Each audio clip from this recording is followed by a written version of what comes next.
people believe that the paranormal and science are separate. But what they don't know,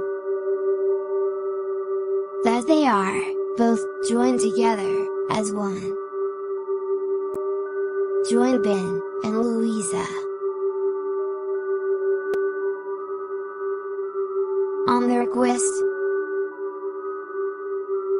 as they bring together science, occult, and the paranormal, only on Occult, History, and Science with Ben and Lou.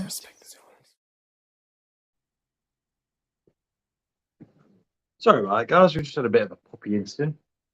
Good evening, all. Yes. Sorry, that just completely caught me off guard. Squabbling over shoes. Welcome to the show. Obviously, Lou is here. Bless her. She's at the side of me. She has got an absolutely pounding headache. So she is here. Bless her. She's just feeling a bit worse for wear. So, good evening, all that are joining us. Natasha, good evening. Dave, welcome along.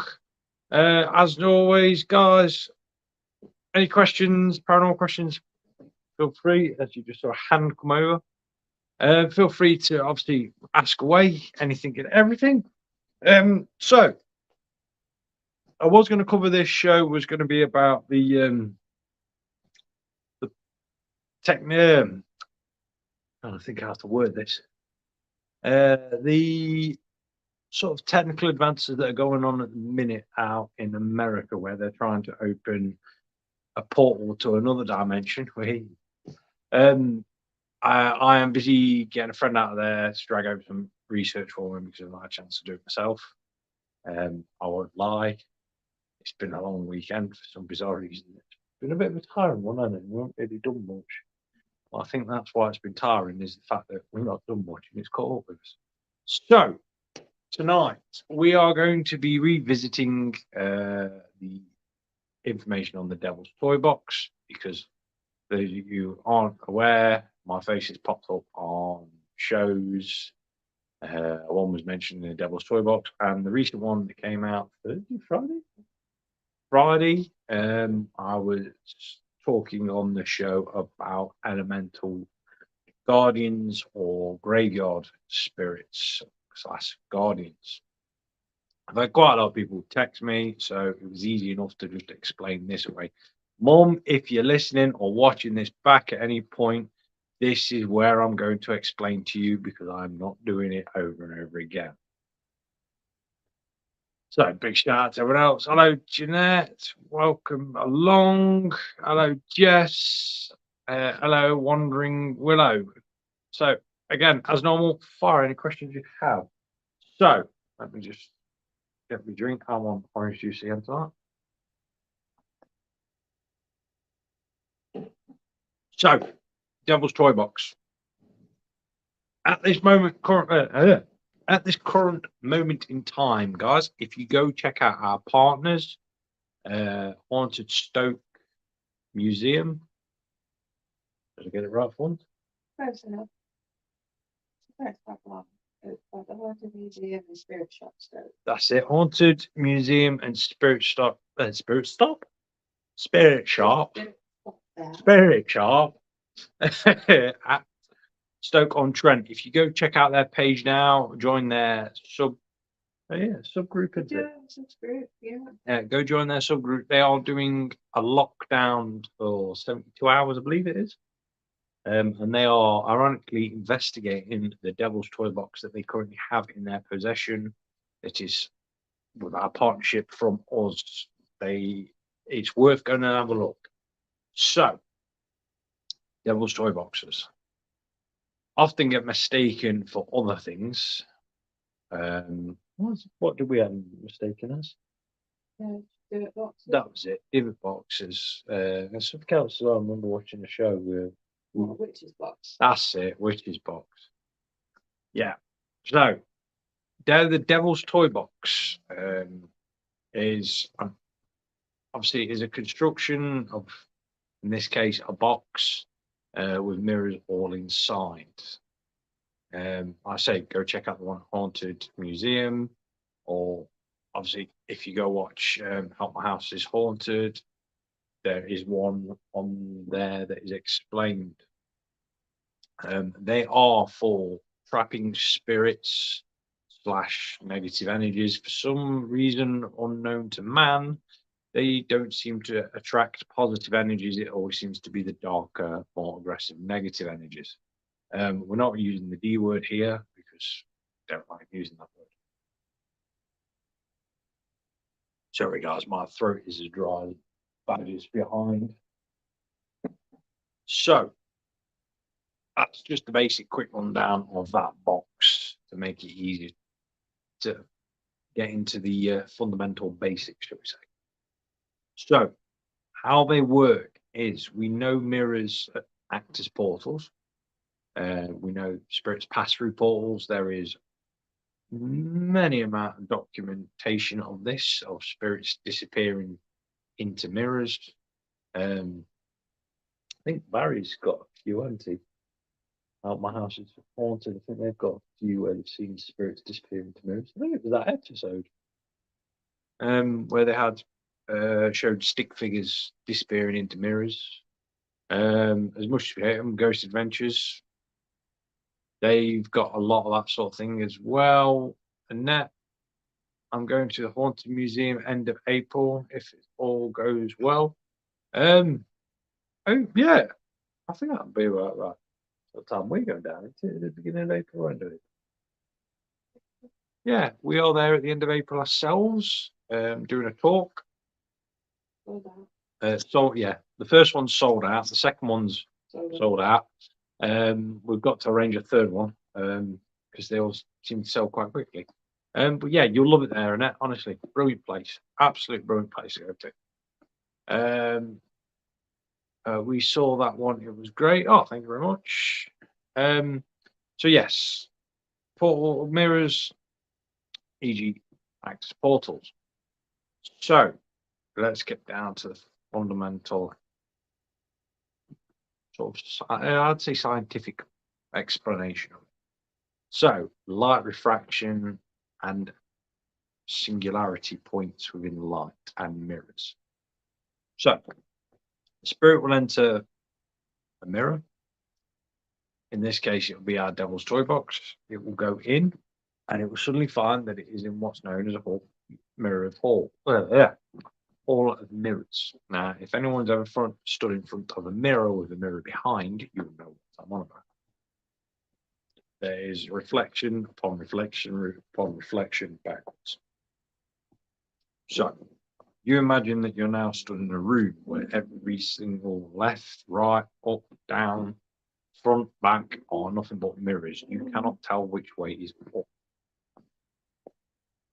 And this is how they are rotating trapping. So a spirit will jump into one mirror to try and get out that way. Because of the reflection, it will just end up on a circular loop. Eventually, as you can tell by looking into them mirrors, they go smaller and smaller and smaller until you get what's known as a singularity point. This is where the balance stops and the spirit is basically placed in limbo, because it can no longer go out from that point. In occultology, it's known as a singularity point. This is where the energy points reach a certain, say, velocity, and it just ends up in a spiral. That is how they work on a really easy, basic layman's term. Now, they often get mistaken for divot boxes. I'm going to be truthful on the whole divot box thing. Buy into it, really. The guy who originally spoke of the original divot box, he made it all up. He even came out and admitted he made it all up. Divot boxes are not really known this side of, say, Istanbul. It's more of a Middle Eastern thing. However, there are boxes that trap spirits, but they are not known as divot boxes. Shout out to Nottingham Museum because they have one. It's not a divot box, it is an entrapment box, and they have it chained and behind glass because they know how dangerous they are. Same as with the one at Stoke. Only Gemma and Craig touch the box. No one else touches the box due to the fact that me and Lou have told them how to handle it, what to do in case anything goes wrong. Screaming out the building with your hands above your head doesn't quite work. So, going back to how they are known in the Middle East, you will know them as genie bottles. Now, these are bottles made out of brass. You can get them made out of glass as well.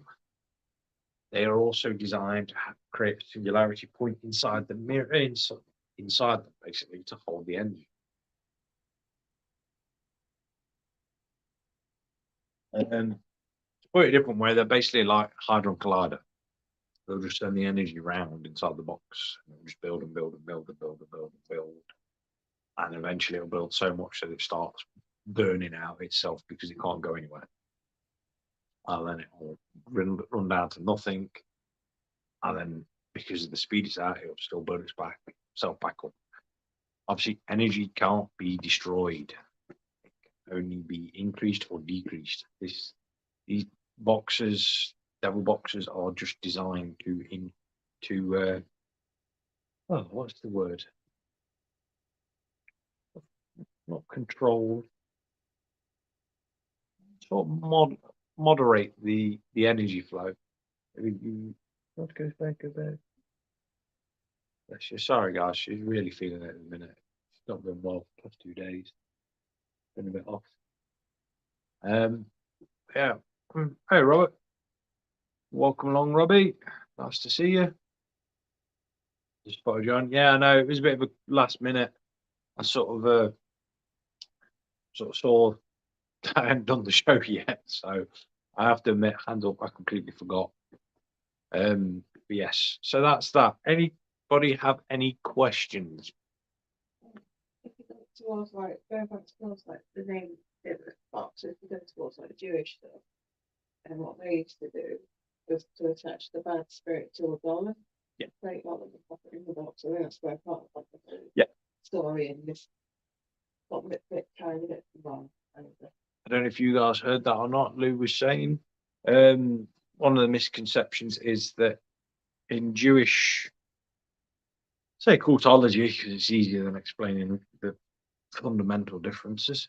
They used to entrap bad spirits, negative spirits inside a clay golem figure. Then this was placed inside the box. So the divot box was nothing but a holding mirror, holding box. The golems are the actual spirit entrapments.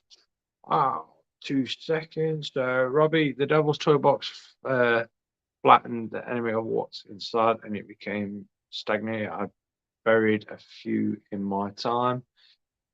If the box collapses, it's gone. The spirit's completely gone out of it. So it becomes pointless then. Depending on what you've made it out of. If they completely fold up, then he's dead and dusted. But yeah, might as well bury it. What were black mirrors used for? Black mirrors, aha, they are a different thing. Black mirrors were used for scribing. Scrying. My accent ripping into me as normal. Guys, you're fully allowed to take the piss.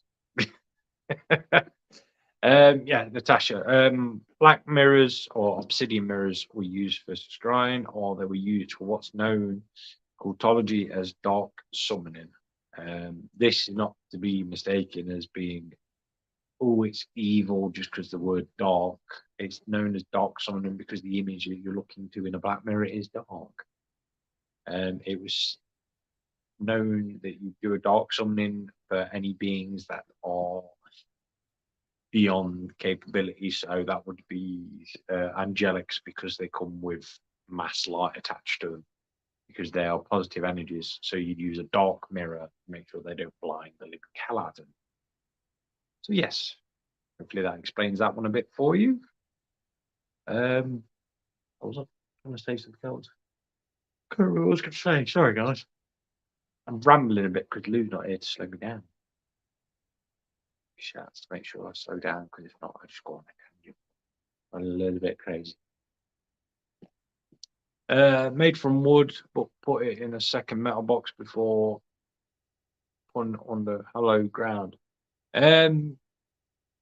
Yeah, best thing to put them in a wooden box. Metal box, suppose. Put it on hollow ground. Not necessarily always has to be put on hollow ground. Remember, not all things are to do with Christianity. I know we say this a lot on the show.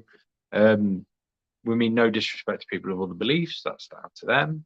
Everyone's entitled to their own beliefs. But people forget the subjects of demonology and cultology stretch beyond the Christian church, because there is a hell of a lot more than just Christianity. Catholics and Jews and Muslims, everything else existed centuries before they even turned up on the scene, before even Zoroastrian began. That's the only problem with demonology. Everyone assumes it's Christian. Robbie, not just Christian, could be pagan, Wiccan, depend on the circumstance. It could be beyond anything of them. Wiccan's quite a new religion as well, guys. Depending on what section you're following. The Scarlet Witch show, she's Wiccan, but she's old Wiccan. She does old practices. Where there's neo Wiccans that are all these baby witches and green witches and well, sorry. That's not the green witches. No, green witches are herbalists. Yeah. It's just we go on the term, but you've Gardnerian witches who follow Gardner.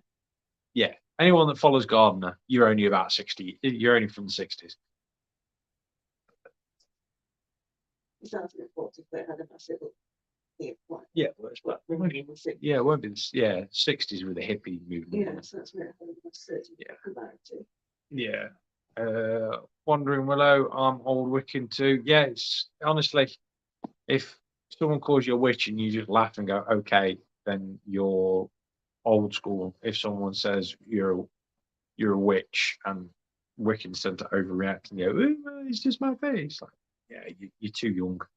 Too young to understand. Too young to understand.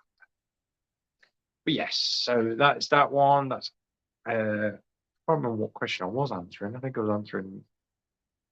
I was on the div box, wasn't I? Sorry, guys. I kind of like just a spiral quite easy when Lou's not here. Lou's not here. I'm like a dog chasing after my tail, just spin around. True that. Yeah. You guys any new guys that are watching, this isn't normal. Normally Lou's here to balance me, but when I'm by myself, I'll just spiral. Robbie, just found out you're on a certain show that aired on Friday. We'll be watching tonight. That's fine, buddy. We mentioned the show at the beginning of this. For those of you who are unaware, but I'm pretty sure everyone's aware. I and Lou help out on Help My House is Haunted. We're an advisor. We help on cases where they get a little bit stumped. Yes. So yeah, there's this series. We've just finished filming one for the next series that will be coming out probably end of the year. I think you into the next season, which is a really interesting one. But I have to remember, guys, I can't go into too much detail on cases because they make you sign a contract, and I don't want to get fined. But yes, moving on to the next one, which is Graveyard Guardians of Elementals. Robbie, you will know of this very famous one the moment I mention it. So, Elemental Guardians or Graveyard Guardians are not bound to just Christianity. Graveyard guardians are known throughout every culture. They exist, most famously Native Americans, when their bones are disturbed. Hinduism, the Naga, said to also appear to protect graveyards. There's sort of like, I'm going to say demi-jinn because I can't even pronounce the name when it comes to Arabic, which I apologize to any of my friends that are watching this that are Arabic. That guard holy places, Egypt, Valley of the Kings. I've seen them firsthand there. There is obviously ones in this country. We know them as black dogs we've seen in graveyards. Robbie, one up your neck of the woods, is it Greyfriary? Greyfriars Churchyard. The little dog is, yeah, little Bobby is classed as elemental guardian. They are creatures that exist to protect those that are resting. My God, you do not want to wind one of them up because you will not hear the end of it. Honestly, watch Help and you'll find out how bad they can be. These guys are very, very territorial. If you're in a graveyard doing an investigation, it's fine as long as you show respect. The instant you don't show respect to any of the graves, you're gonna have a bad night. They will follow you everywhere. Same as a one. Yep. Yeah, there's loads. Most of, if I'd say most, if not all, of the British Isles have one, at least one in every single graveyard.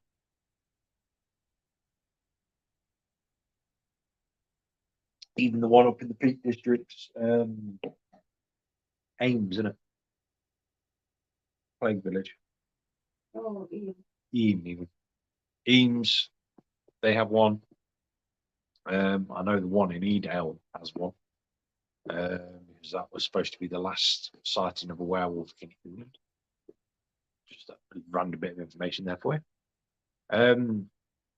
It's also supposed to be where something else is buried, but we won't go into that. Might go into that another time. But yes, these are usually seen as animals, so usually cats, dogs, birds, owls. Sorry, guys. Usually no bigger than 4-foot shadow figures if you happen to see any. Until you wind them up.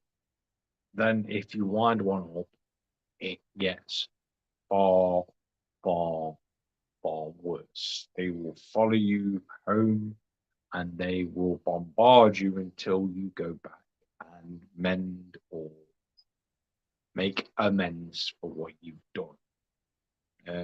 If you are, say, I don't know, stupid enough to do a photo shoot in a graveyard and you happen to disrespect places you're doing it, say lying on graves, take photographs,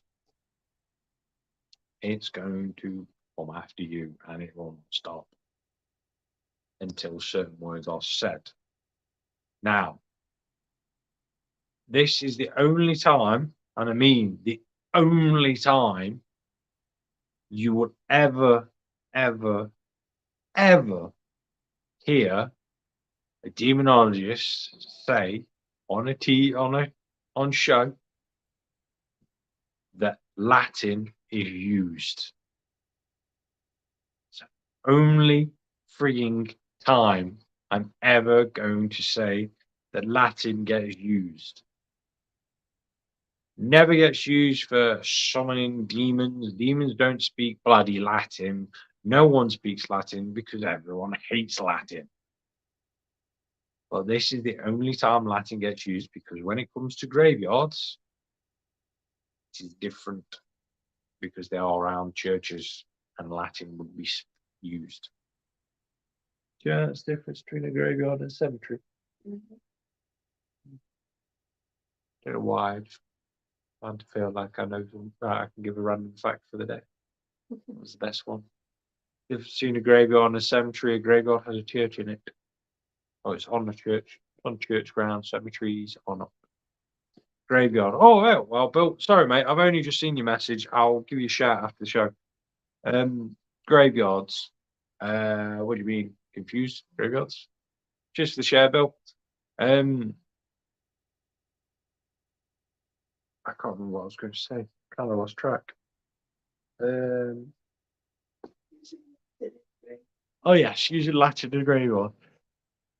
The reason Latin is used in graveyards is because whenever you are buried, they do the whole ashes to ashes, dust to dust. And sometimes it's usually Latin. It's used a lot of the time. Remember, Latin was a prime language throughout the British Isles, throughout everywhere, because the church was in charge of everything and anything. So Latin is the only time you ever use in a graveyard. Any spirits other than the people you want to talk to use Latin.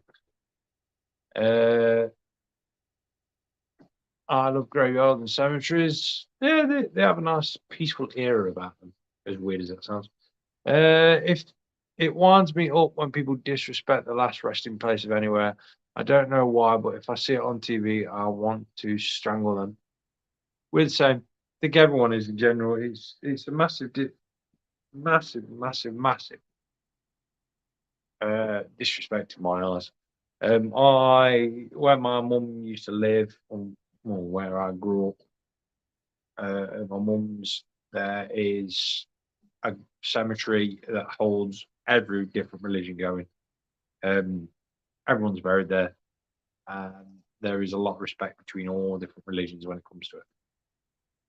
I remember there being a burial for Muslims going on whilst a gypsy burial was going on, and there was a normal Christian one going on as well, all at the same time, and everyone showed respect. I think it's the rare time every religion shows respect to everyone, and everyone shows respect to everyone else.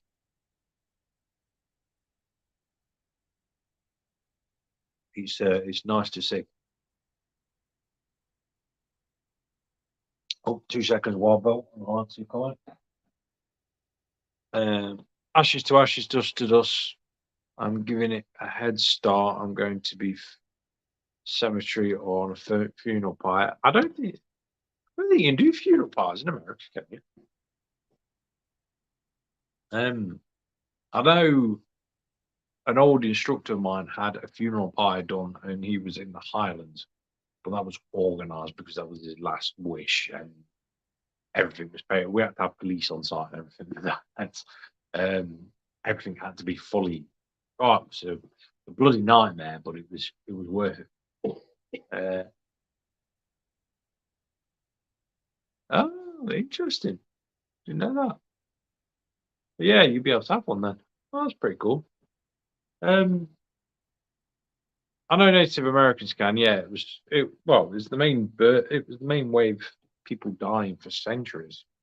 That burn your body. Well, obviously passing over to the ferryman. Yeah, you look at all ancient religions; it's always down that way. It's only It's only like the Abrahamic beliefs that bury the dead. And there's a few others. I know there's a village somewhere as well. Completely random fact for you guys. There's a village somewhere. Can't remember whereabouts, but they dig up their dead every year, once a year, to dress them. It's weird as hell. Although the one in Naples, not Naples, Nepal, when you die, they just basically take your body out onto the mountains, pin it down, and let the birds eat the rest of you. There's no need for the body. The soul's already gone in their eyes. The body's just there, so they just feed it back to nature. Very disgusting, that one. You doing all right, baby? You struggling? Yeah. Adam's family dig up your dead. Yeah. Yeah. Any questions, guys? Please feel free to throw them up in the show. I might have to make this a bit of a short one. Let's lose. Bless her, she's struggling a bit. I like you. You ramble. No one likes hearing me ramble. No one likes hearing me ramble. We've got a dog missing. Yeah. Oh, no, just in a basket. Sorry, guys, I'm trying to keep an eye on the dog. This just anything paranormal, Bob, Bill. Anything that's paranormal. Honestly, anyone that's watching, if you have any questions related to absolutely anything, fire them up. We'll get them discussed. Honestly, it's worth it. It's generally worth it. But yes, obviously, no, fine. Yeah, Lou's got her just to quickly fill you out for what's coming this week. Lou has her divination coming on Thursday. Just Thursday, isn't it? Yep, Thursday. She's doing I Ching coins. I Ching for telling the future is ridiculously complicated, and I mean ridiculously complicated. There will be no demonstration of it. Yeah, Lou Lou will not be doing a demonstration of it because, as I say, it is complicated to hell. My question to you is something else. I need help. Right. Well, we both know we both need help. But yeah, I'll get in touch with you after the show, mate. Wandering Willows. I know what you shouldn't dig up the remains of a cat. What are your thoughts? It depends because I follow a very old religion where you're not supposed to dig up anything of old people, anything that's past. Animals, especially. It's considered to bring a very dark, say, dark entity upon you for disturbing anyone's resting place whatsoever with due intent. So I would not disturb cats, especially if they happen to be buried in a wall or under a doorstep. If that makes sense. It might actually make sense to you, though, because of being Wiccan, old school Wiccan, sorry. You will know what I'm on about. And one depending on who you're asking. Yeah, mate. We both know that. Actually, serve the black enough. So true, yeah. Brings on the dark side, yeah, pretty much. But yeah, anyone that's out there, I know I've got a few people watching. I've got 12 people watching. So, guys, if you got any questions, honestly, throw them at me. Josh Baker, I would not dig up any animal. Bad karma and not the right thing to do. Yeah, I think everyone. I think the thing is that Peter on. See you later, Bill. I'll ring you after the show's done, buddy. Thing is, no one's willing to disturb any animal remains. I don't think they're too bothered about people, but when it comes to animals, people tend not to want to disturb them. Especially the hellhound that's buried in a churchyard. No one wants to disturb that bugger.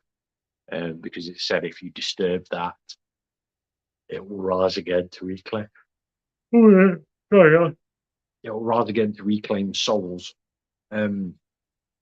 I'll have to do one of an interesting subject on disturbing graves because there's quite a few throughout history that have played out to be really, really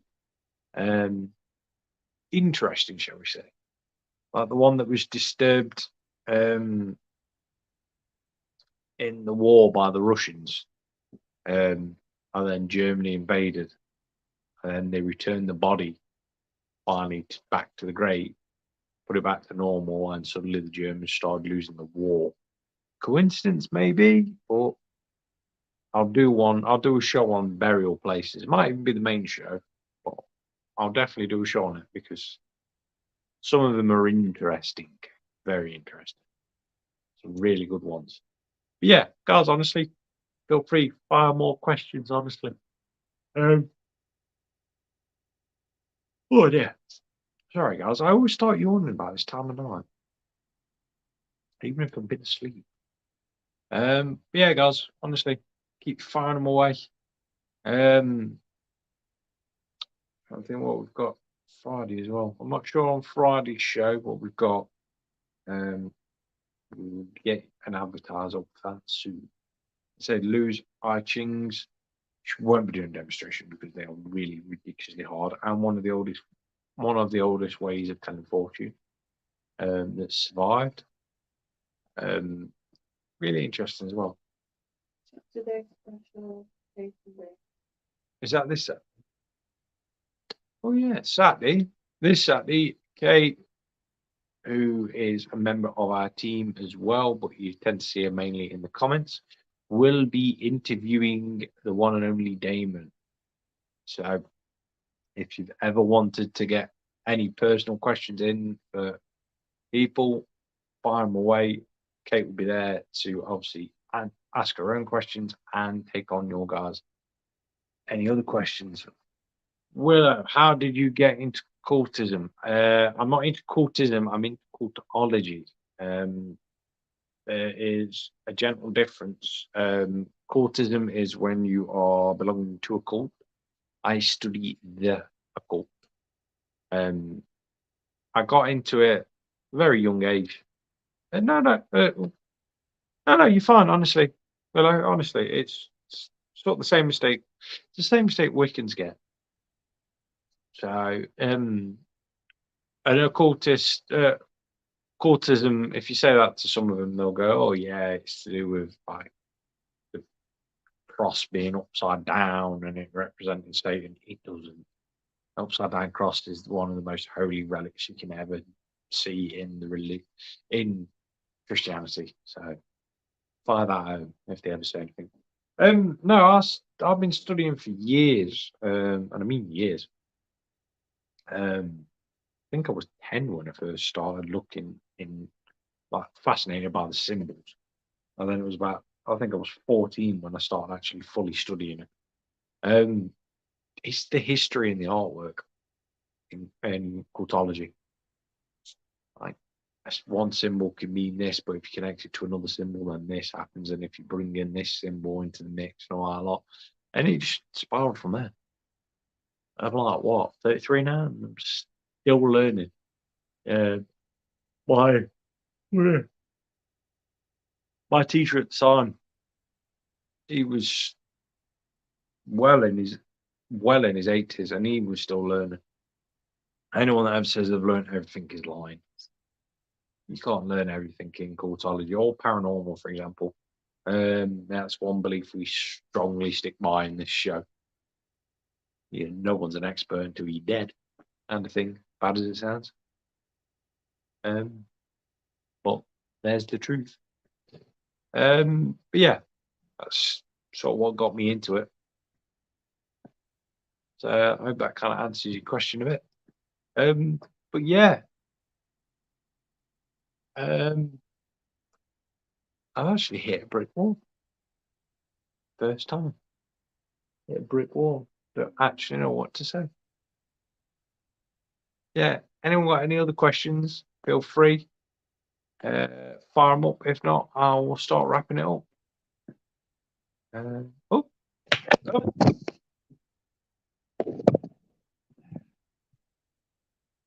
Sorry, guys. That's why you shouldn't be playing with a dog's ball while you're. I shouldn't be playing with a dog's ball while you're doing the show. Catch from this. Yeah, it's all right. I've got one up here. Yeah. What is the story behind the upside down cross meaning evil? Okay, the upside down cross meaning evil is basically pop culture. An upside down cross is considered against the church and all this sort of mumbo jumbo, absolute bull. Where if you actually walked into a church with an upside down cross, they would just look at it and go, okay. It's to do with the fact that when Jesus was supposedly crucified, he was obviously crucified on the cross, which they use as a representative iconic symbol for their religion. St. Peter, Jesus' follower, When he was put to death later on, he decreed that he was unworthy to die the same way as his Lord and Savior. So he asked that he be crucified upside down, thus being crucified on a cross upside down. People assume that it means, I say through modern culture, then upside down cross means the devil and all this lot, and it doesn't. Honestly, you just look into their own teachings. That's why the church never really. Yeah, I actually see people who actually understand the church. If they're saying upside down cross, they will just sort of go, meh, and that's about it. So, hope that kind of explains it for you, Stella. If not, I've probably just rambled really too fast, which I apologise. But yeah, hopefully that explains that for you. Jeanette, interesting again. Thanks. Speedy recovery, Lou. Bless her. He's just, I think he's just a bit tired. Not too well. I was a daydreamer at school, but really I was seeing others that were there. So at a very young age. It's until now. It's fun. Yeah, it is. Oh, thanks, Stella. Stella, honestly, any more questions? Feel free to fire them away. Anyone that, as we say to this, I'm assuming you're a new member. Probably not. I don't know. I see that many people. I tried to say hello to everyone when they first join, but I tend to miss a few people, which I do apologise for. If you have any questions, fire them up here. If not, fire them up on the page and we will answer them as easy as it goes. We are quite easy and laid back here on the other dimension. Yeah, pretty much. So, other than that, that's pretty much it, folks, unless there is more questions. I was going to say more. I keep forgetting to say more. We are going to be covering another book at some point. Lou has had the special privilege of joining one of the esoteric clubs. She is now a proud owner of one of many, well, I say one of many, one remaining rare 1930s Occultology book, which is the Law of Unicorns. Once she's had a read through it, she will be doing a show on it. That will be yet come. When we say these books are rare, they're bloody rare. We start doing our series on the creatures as well that we're going to do. Yes. I get just talk about dragons and stuff. Yeah, we are going to do a show as well. Our other series is going to come on soon about mythical creatures. The first one's going to be about dragons, where we'll be getting on one of our good friends, Jess, who is, I don't want to use the word expert, but she knows a lot about dragons. Like, absolutely knows a lot about dragons. But we're going to get her on for a chat at some point. Last reminder of how much money I've got leaving my bank this week in the middle of the show. So, other than that, that was pretty much it, guys. I was going to cut it short so I can go and look after my fair lady.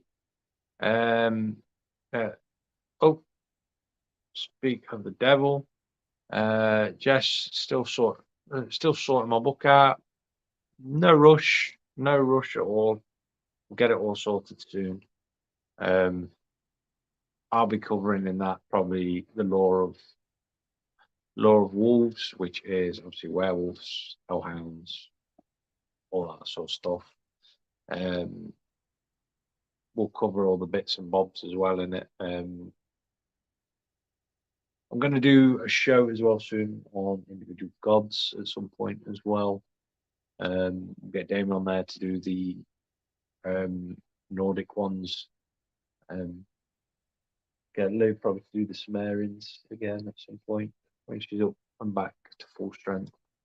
I will do the Egyptians and Hindus, and may let slip more of my religious beliefs, because I know everyone's always on this massive tour. I get asked by a lot of people what my actual religion or my belief, my faith is.